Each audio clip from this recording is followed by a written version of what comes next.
না বাবু, এই জিনিস এখন কাছে কেন কি হলো শুনে নাই এটা তো খবরটা তুমি ভুল পাইলা কেন শুনে দেবো কি সুলতান সিনেমা তুমি নাকি কইছো ওই জায়গা হ্যাঁ ওটা তুমি তাই দেখেন সোহেল বলে সুলতান বলে পাশা বলে আকাশে দেখছি আকাশ বসে থেকে তো সেটা দিছিল আরে মিয়ারা মোটে ওই জায়গা 138 বছর ধরে 190টা দেশে লোকে কোথায় তুরস্কে খায় স্পেনে খায় দুবাইতে খায় আর ফিলিস্তিনে তো কত ফ্যাক্টরি আছে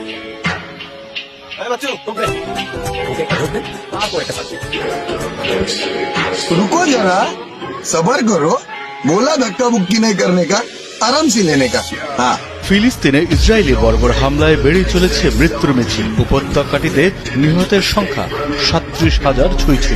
গাজায় ইসরায়েলি হামলা শুরুর পর কোকা কোলা বাংলাদেশে একটি বিজ্ঞাপন প্রকাশের পর তা নিয়ে নতুন করে শুরু হয়েছে সমালোচনার ঝড়।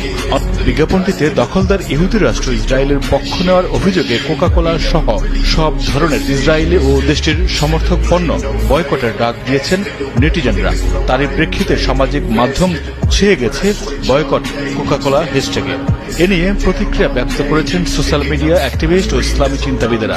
মিজানুর রহমান আজহারীর পর দেশের অন্যতম জনপ্রিয় ইসলামী আলোচক শায়েখ আহমদুল্লাহ খুলেছেন মুখ।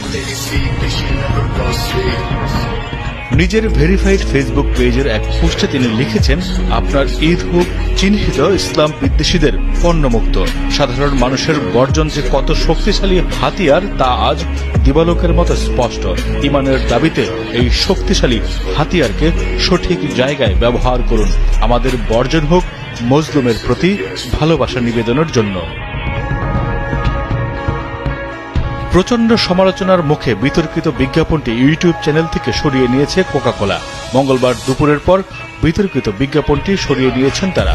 ভিডিও সরিয়ে নেওয়ার বিষয়ে কোকা কোলা কর্তৃপক্ষের কোনো বক্তব্য পাওয়া যায়নি। কোকা কোলার বিজ্ঞাপনে মডেল হিসেবে ছিলেন অভিনেতা ও নির্মাতা শরাফ আহমেদ জীবন, শিমুল শর্মা, আব্দুল্লাহ আল সেন্টু প্রমুখ। বিজ্ঞাপন চিত্রে অংশ নিয়ে তোপের মুখে পড়েছেন তারা। কোক বয়কটের পাশাপাশি তাদেরও বয়কটের হুমকি দিয়েছেন নেটিজেনরা।